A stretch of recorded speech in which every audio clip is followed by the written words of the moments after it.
好，歡迎大家翻到嚟另一集嘅墨水筆介紹。今日咧，不借屈指一算咧，今集會出街嘅時候咧，應該就係呢一個2025年中秋節嘅正日。咁所以咧，喺開頭之前咧，都祝咗大家中秋節快樂，人月兩團圓先啦。咁今年中秋節，大家可以呢一個食燈籠、玩月餅嚇。好，我哋講完就回歸翻正傳啦。咁今日咧，中秋節呢集咧，會同大家睇一支筆者都覺得係幾得意啦，近期有機會入到手嘅一支墨水筆嚟嘅。就係咧呢一個意大利牌子 Monte Grappa 嘅 Monte Grappa。好啦，其實咧佢呢支筆個名咧就係個品牌嘅名稱，感覺咧就好似咧 Montblanc 出咗一支筆叫做 Montblanc 咁樣，或者係 Pilot 出咗一支筆叫做 Pilot 咁嘅樣嘅。首先咧都會喺度同大家咧，即係 in case 大家唔係好認識呢個牌子咧，筆者都會再同大家講一講關於呢個牌子嘅少少嘅歷史先。如果大家係有玩開筆嘅話咧，就可以 skip 咗呢 part，或者你唔想，即係你已經知道呢個牌子咧，就可以 skip 咗呢 part 啦。Monte Grappa 係意大利咧一個可以話係墨水筆界啦，相當之出名嘅一個品牌嚟嘅。與同期嘅 Aurora 啊，其他嘅牌子啊 Stipula 啊、Tibaldi 啊、以前嘅 Delta 等等咧，都好齊名嘅。而 Monte Grappa 咧喺1912年咧就係創立嘅，喺意大利。去到佢大概1915-16年左右啦，咁就開始推出墨水筆。亦都係咧中間經歷過一次世界大戰啦、二次世界大戰啦。時至今日咧，佢一直咧都係生產一啲無論係即係佢以前咧會比較生產一啲所謂貼地少少啦嚇，即係無論低階、中階、高階嘅墨水筆都有。品牌咧去到差唔多90年代左右啦嚇。80年代、90年代左右咧，牌子咧就轉趨咗向一個比較中高階，甚至係咧去到一個奢華品牌嘅路線啦。就有少少似咧而家今時今日嘅 Montblanc 咁樣嘅。但係當然啦，佢嘅筆冇去到 Montblanc 咁個價格咁進取，去到一支入門嘅筆都講緊4-5千蚊咁樣嘅。佢都仍然會有啲中間價位嘅墨水筆啦。但係佢亦都咧有出一啲比較所謂浮誇少少嘅限量版啦，即係例如係佢最出名㗎啦，純銀八角形嘅墨水筆啦，唔同生肖、唔同年份嘅墨水筆啦，龍年啦、蛇年啦，或者係一啲意大利浮雕啦、celluloid 唔同物料嘅墨水筆啦。當中亦都有佢哋好出名嘅 Extra 系列啦、Otto 系列啦等等等等。所以時至今日咧，其實Monte Grappa 咧喺意大利筆上面咧，都係比較出名，係一個做一係咧就係好浮誇、好藝術品嘅風格嘅墨水筆啦，一係咧就做一啲比較務實啲中間階級，又即係未去到好浮誇，Montblanc 8-9千蚊一支 Heritage 咁樣，但係亦都未講到話好似 Pilot 咁樣，300-400蚊都會有一支 Prera 買到俾你咁樣嘅一個感覺，中間中高產路線嘅一個品牌啦。好，今日噏下都噏咗分零兩分鐘啦，係時候咧，我哋同大家再翻去講翻呢支筆嘅本體先。Monte Grappa 呢支筆咧，其實咧叫翻做 Monte Grappa 咧，就係品牌話啦，致敬咧佢當年嘅發跡地就係呢一個 Monte Grappa 啦。因為 Monte Grappa 咧本身咧係一個山丘嚟嘅，佢就喺呢個山丘附近嘅地區咧係起家嘅。所以咧就叫做 Monte Grappa。而呢一支筆咧，其實咧當時咧大概啦冇好詳細嘅一啲嘅資料，因為品牌咧其實都冇乜點透露啦，或者係佢哋本身其實個資料咧都唔係好多，因為咧佢哋冇乜 catalog 嘅呢個牌子，只係得一啲限量版嘅資料你會睇到嘅啫。呢支筆咧大概咧係喺 Monte Grappa 啦1516年左右啦，去開始喺歐洲出現。去到香港咧，差唔多2020年啦 ，around 嘅一個產物嚟嘅，大家會見到。而呢支筆係有唔同嘅版本嘅，當中咧有呢一款嘅叫做所謂嘅低配版啦嚇，我哋用翻一個咁嘅字語，就係咧用普通嘅不鏽鋼尖，呢一個樹枝不伸嘅，咁啊然之後咧有呢個高配版，都係樹枝不伸，但係咧就可以配品牌嘅一個彈尖啦，或者係18K 嘅金尖嘅，咁然後咧佢咧喺呢一個2018年咧，就亦都用呢一款咧係出咗一支咧，其實嚴格嚟講係兩支嘅特別版，叫La Canción del Grappa， 咁咧就係重讚呢一個 Monte Grappa 呢個山嘅一個特別版，咁咧就係一個透明嘅筆桿 celluloid 做嘅一個筆蓋，咁然之後入邊咧係嗰個 piston 咧係雕咗花嘅，咁然之後咧係會有一個跟一個木製嘅大禮盒啦，然之後入邊咧會有支酒咁樣，有支好似好細支咁嘅酒咁樣嘅嚇。因為咧 Monte Grappa 本身除咗筆之外咧，亦都出名就係呢個地方咧係有盛產一啲酒嘅產品嘅。好，咁而呢支筆咧就係當時咧所謂嘅低配版啦嚇嘅，即係 basic 版啦。其實 basic 版同埋呢一個高階版咧，只不過個分別就係個筆尖嘅啫。咁呢支筆咧有4種顏色嘅，分別係呢一隻嘅薰衣草紫色啦、珊瑚紅色啦、海洋藍色啦，同埋黑色嘅。咁4款咧都係配銀色嘅 trim 噶啦。咁而筆仔咧當時咧其實，嗱嗰間筆鋪咧而家就執咗噶啦，今年執嘅嚇喺中環嘅香港嘅朋友可能就會知道係咩啦。2025年年中執笠中環喺電車路隔離嘅一間筆鋪。咁嗰間筆鋪咧，當年都有 Monte Grappa 呢一款嘅筆賣嘅。咁當年零售價格咧，我記得都好似2500定3000蚊啊嚇。咁而今時今日咧，你去深水埗嘅名叉館咧，都應該會揾到呢一款墨水筆嘅高階版，就係配14K 嘅金尖。咁我記得早幾年咧，佢都應該係賣緊3000頭嘅。咁但係後尾就加咗價啦，去到4000幾嘅而家，應該我冇記錯個價嘅話。咁就係一款咁樣嘅價位嘅墨水筆。咁而筆仔今日會同大家睇嘅咧就係呢款低配版，就係一個不鏽鋼尖啫。好，今日講咗好多嘢啦，咁同大家好簡單介紹咗呢支筆佢點樣樣啦，有啲咩嘢。咁係時候咧同大家做一個 size comparison，俾大家睇下咧，即係呢支筆嗰個尺寸啊，對比起其他嘅筆係點樣樣。因為咧我都唔想咁早咧就同大家好空洞咁講，哇好大支啊，又未到 oversize 咁樣。咁不如直接咧喺呢個時候俾大家睇下啲 sample 先。咁即係筆仔覺得咧，因為呢支筆其實佢都唔細啦，亦都唔係我覺得佢係對標一啲好平啊咁樣嘅日用筆嘅，佢係做緊一個 grand size 嘅一支墨水筆，感覺咧用一個比喻咧就係佢係一架 Grand Tour 啊，佢雖然都係2座位跑啫，但係佢係一個 Grand Tour 啊，係大啲嘅，唔係一架細架萬事得 MX5 咁樣，佢係一架 Maserati Gran Turismo 好大架咁樣嘅一個感覺嚟嘅。咁所以咧，我以下咧都會用一啲唔同國家嘅筆咧，類似嘅嘢咧，去俾大家做一個比較。首先係 Sailor 嘅14K。咁呢款係1911嚟嘅，咁14K 金尖啦，細少少嘅。然之後咧係 Pilot Justice 95。然之後咧，我哋揾翻啲美國嘅代表啦，就係 Parker 嘅 Duofold， 一支 Parker 嘅 Premier。我哋都揾翻咧佢同一個國家嘅東西，揾 Visconti、Rembrandt 啦。Leonardo 嘅 Momento Zero， 密質質少少先，因為仲有1-2支上緊嚟。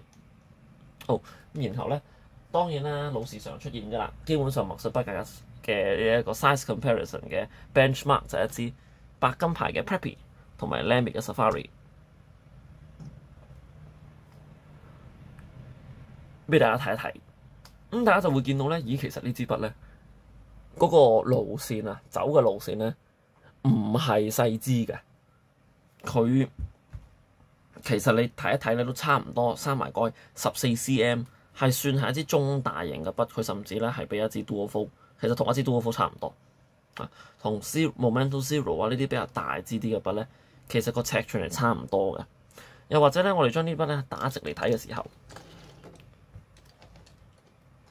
大家亦都會發現咧，其實佢又唔係幼嘅筆桿嘅，佢個筆桿都偏粗嘅，尤其是中間嘅部分可以去到差唔多14-15mm 左右嗰個直徑。咁所以咧，我會覺得佢係一支好似以前 Delta 或者 Olmus 嗰種咁樣嘅感覺啊，意大利筆偏向大型嘅，但係佢個大咧唔係 oversize 嗰種大嘅一個尺寸。不過咧，陣間都會同大家講一講咧，佢嗰個嘅握位咧都有少少乾坤喺度嘅。好，咁啊，我哋 focus 翻落呢支筆度先。咁啊，其他筆咧就拎開佢。咁啊，同大家咧真係睇下呢支筆嗰個設計啦。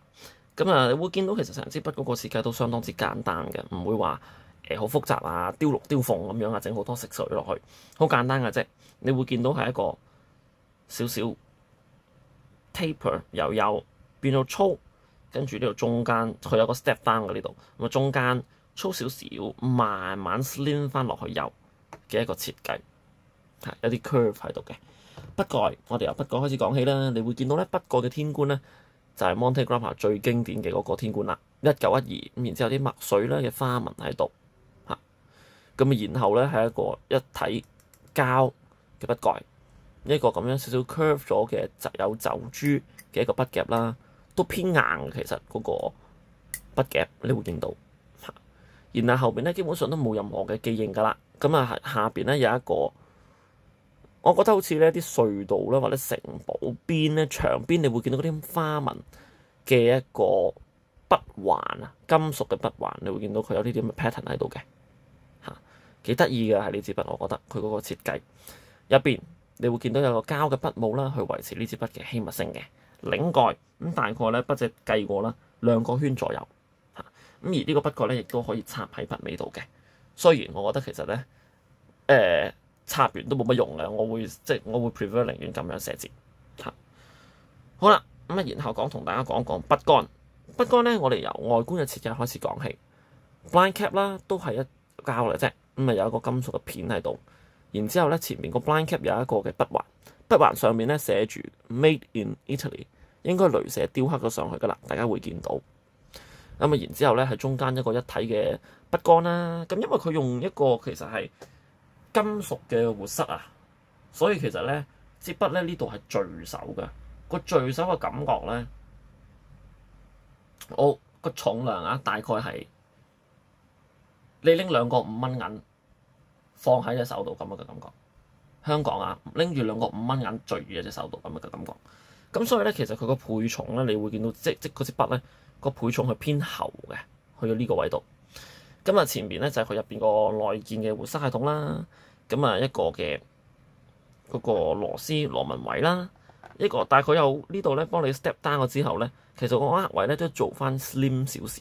因為如果你揸住隻咁樣嘅筆咧，就好似 oversize 寫字噶啦。咁所以佢呢度咧又 slim 翻俾你，等你隻手個位咧固定翻喺呢度，咁樣托住。筆者又覺得其實咁樣寫字都真係幾舒服嘅嚇。佢你見到佢嗰個設計嘅心思喺呢一度。好啦，咁前面咧就係當然係 Monte Grappa 好 standard 嘅一個筆尖啦。Monte Grappa Italia 咁有佢嘅8角花紋 F 尖嚟嘅，呢支係後邊筆舌嚇，咁冇乜特別噶啦。咁呢支係一個不鏽鋼尖嚟嘅啫，咁冇乜特別嘢可以同大家講。咁但係咧，另外咧，筆者都會喺呢度同大家講講啦，就係佢有2點 highlight 嘅。第一樣嘢就係個筆桿咧，嗱大家會見到啦，佢咧用鐳射雕刻咗 Monte Grappa 嘅字樣啦，同埋嗰個山嘅樣喺度嘅。咁所以夾埋咧，其實佢就好，即係你睇到佢做緊一個 vintage 嘅風格，好似咧上個世紀真係初期嗰啲筆咧，就會有呢啲咁嘅雕刻喺度，去標示咧，可能係佢個品牌啦、筆款啦，或者佢啲咩特色嘅東西喺度。第二樣嘢咧就係呢支筆嘅呢一個所謂嘅piston 啦，活塞上物嘅結構咧，佢係攞咗專利權嘅。咁點解咧？就大家可以聽一聽嗰個聲啊，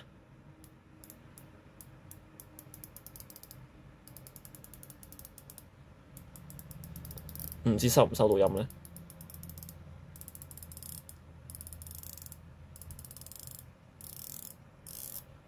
大家會聽到咧，佢好似咧原子筆嗰啲滴滴答答、滴滴答答、滴滴答答咁樣嘅聲嘅一個 piston。咁佢咧就係話方便咧，例如嗱，你見到咁樣滴滴滴滴滴滴，誒，當你 feel 到頂住嘅時候咧，就係提醒你個 piston 已經落到最盡啦，咁就唔可以再落。咁你上翻去嘅時候咧，佢又會有啲咁樣震動嘅手感俾翻你。咁係一個佢話啦特色嚟嘅呢一支筆嘅，亦都的而且確係嘅。Monte Grappa 其他嘅筆咧嘅活塞都冇噶，係呢一支筆嘅活塞咧先至有一個咁樣嘅 mechanism 喺度嘅嚇。咁啊，所以成支筆咧其實都幾多少少嘅，即係雖然佢個設計好似好簡單啦，咁但係你會見到其實佢有少少小心思喺呢一支筆嘅設計上邊嘅。好啦，雖然咧其實佢係一個好普通嘅不鏽鋼尖啦，咁但係咧筆者而家都事不宜遲，同大家咧做翻一個 writing sample。哎呀，漏墨添，就做俾大家睇下啦，究竟呢支筆咧嗰個嘅書寫嘅感覺係點樣？一如以往啦，筆者都會用我嘅 standard 嘅，就係呢個 standard 嘅 Mont Blanc 藍色墨水啊。咁啊，我覺得佢嗰個結嘅程度啦，同水嘅程度 OK， 中間咁啊容易清洗啦，又個色 OK 嘅。咁啊，所以會用呢隻色咧嚟試俾大家睇。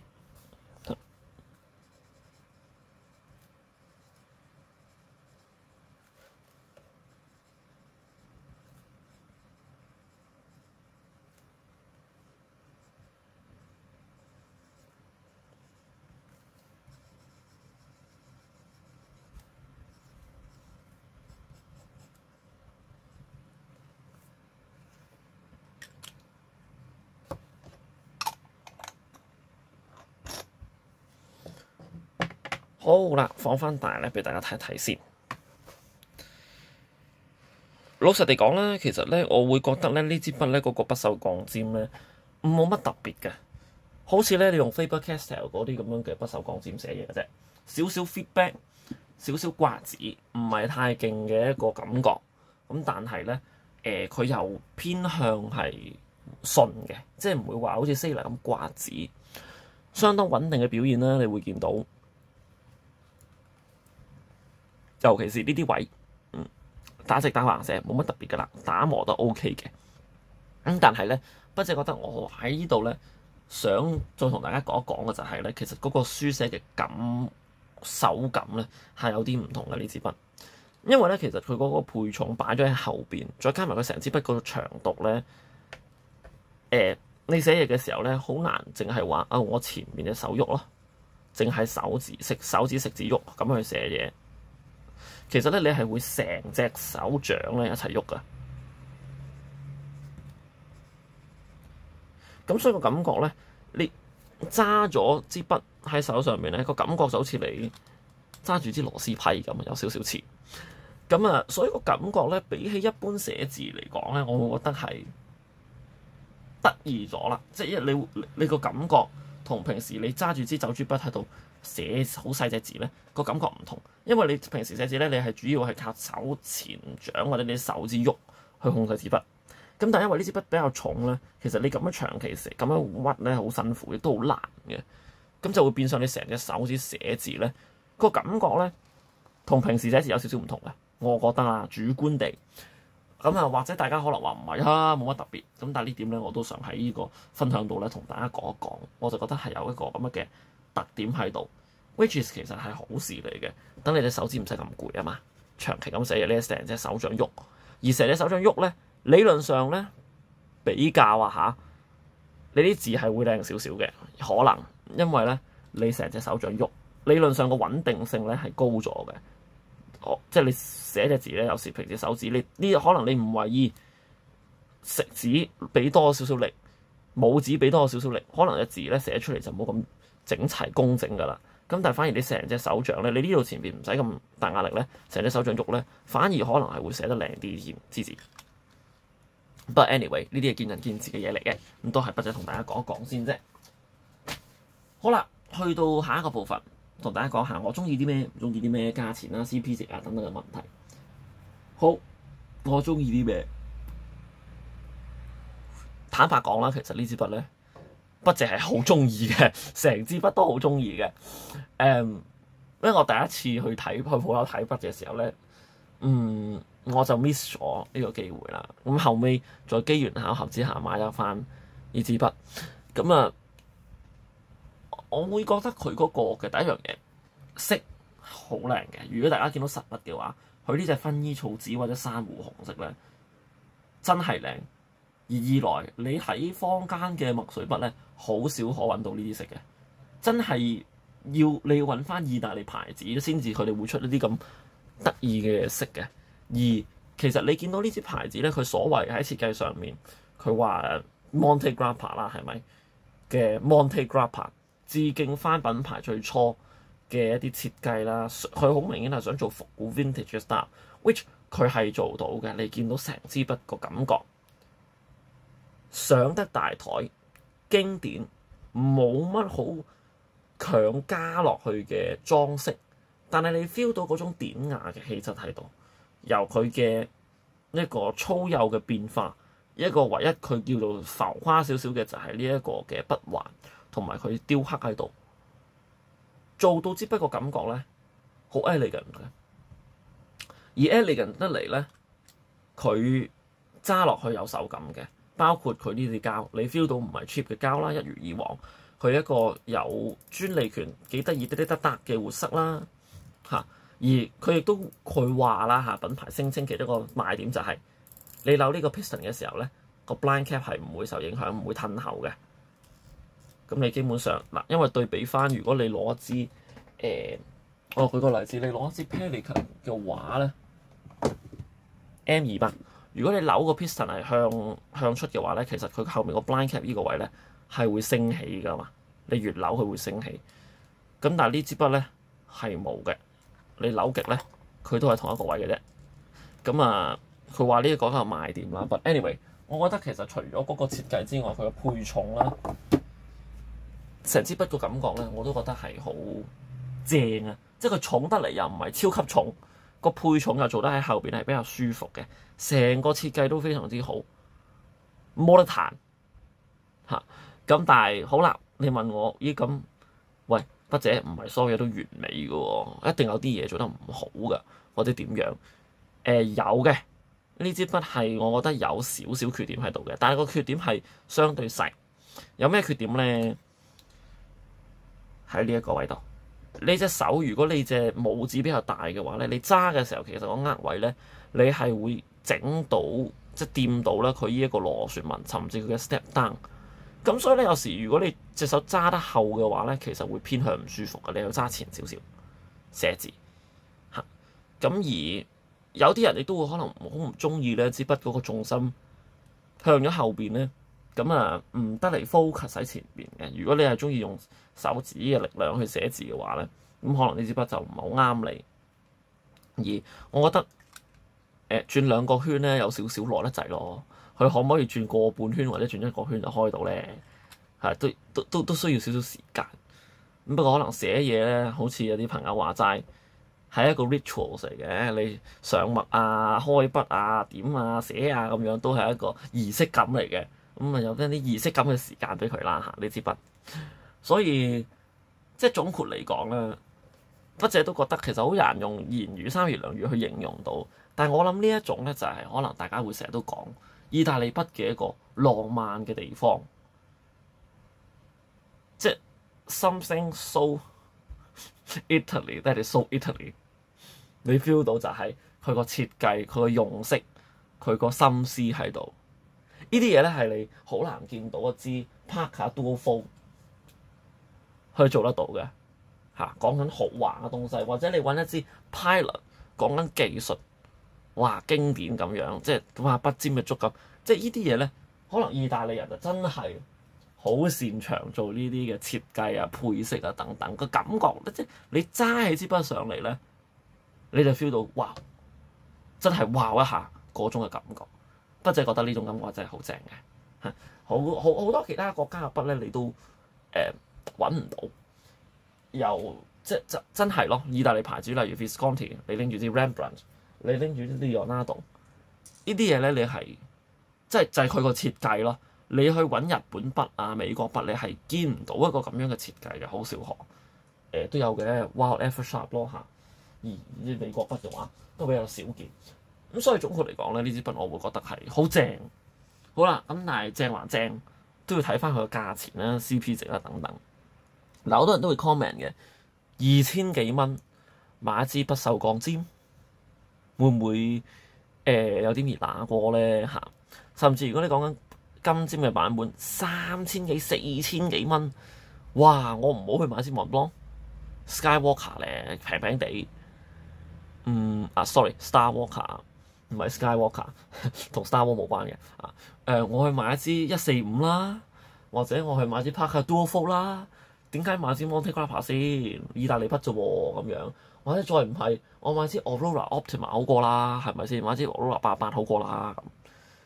咁所以咧，我認同呢支筆個價格咧係有少少雞肋或者進取嘅。喺一般嚟講，2000幾蚊買支不鏽鋼尖意大利筆，唔係人人都接受得到。但係我覺得即係喺在筆者嘅感覺啦嘅睇法之下就係2000幾蚊，你拎起呢支筆上手，哇！嗰一下真係逐啲講句，唔買就後悔啦，走寶。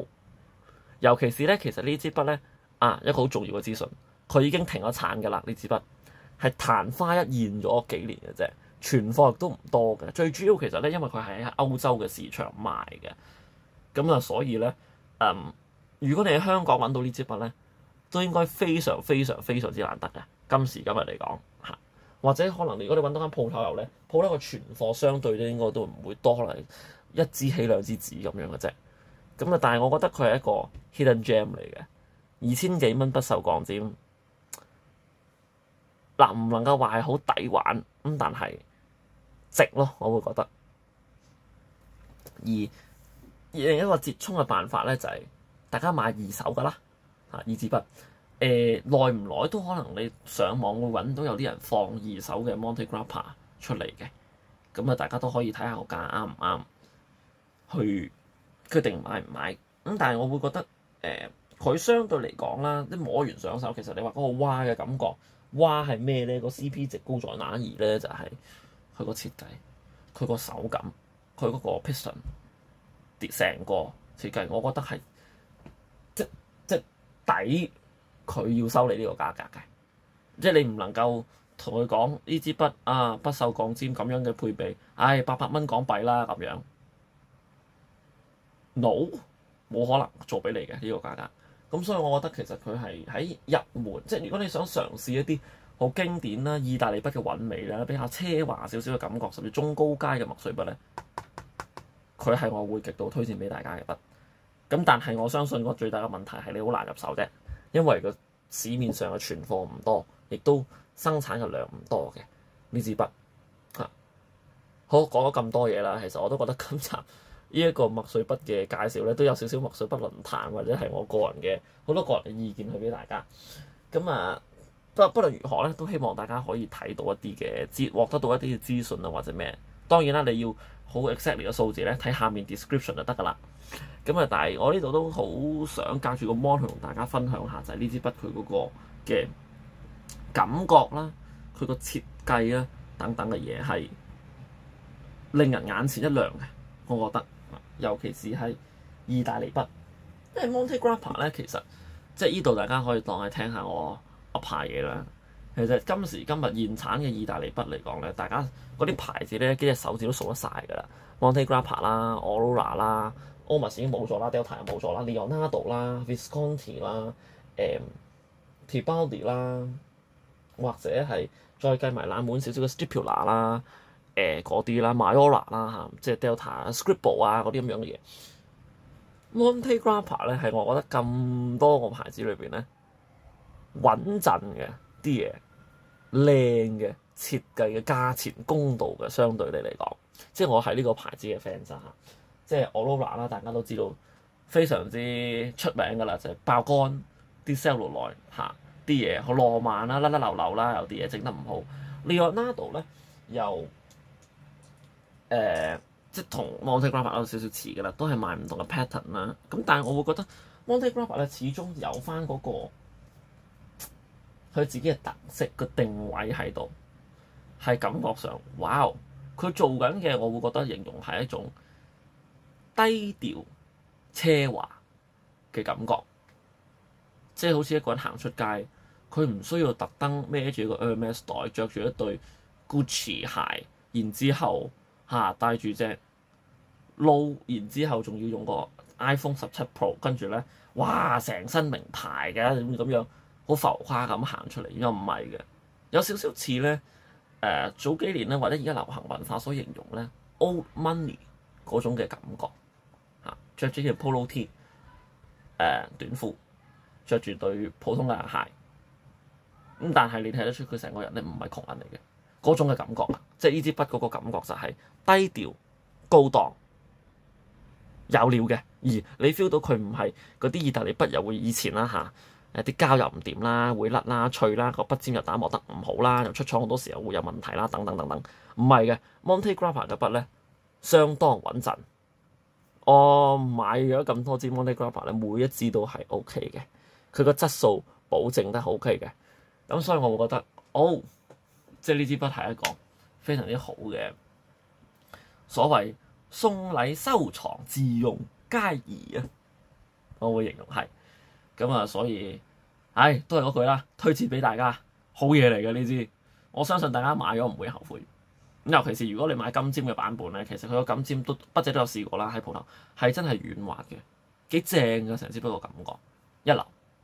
好，咁咧今集嘅呢一個墨水筆介紹咧就暫時去到呢度啦。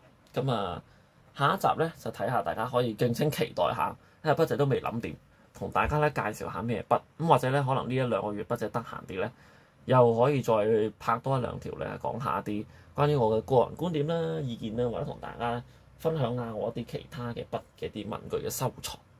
好啦，哇，睇一睇先，都講咗成半個鐘啦。咁啊，今集咧嘅墨水筆介紹咧就嚟到呢度啦。我哋下集再見啦，拜拜！祝大家中秋節快樂啦，拜拜。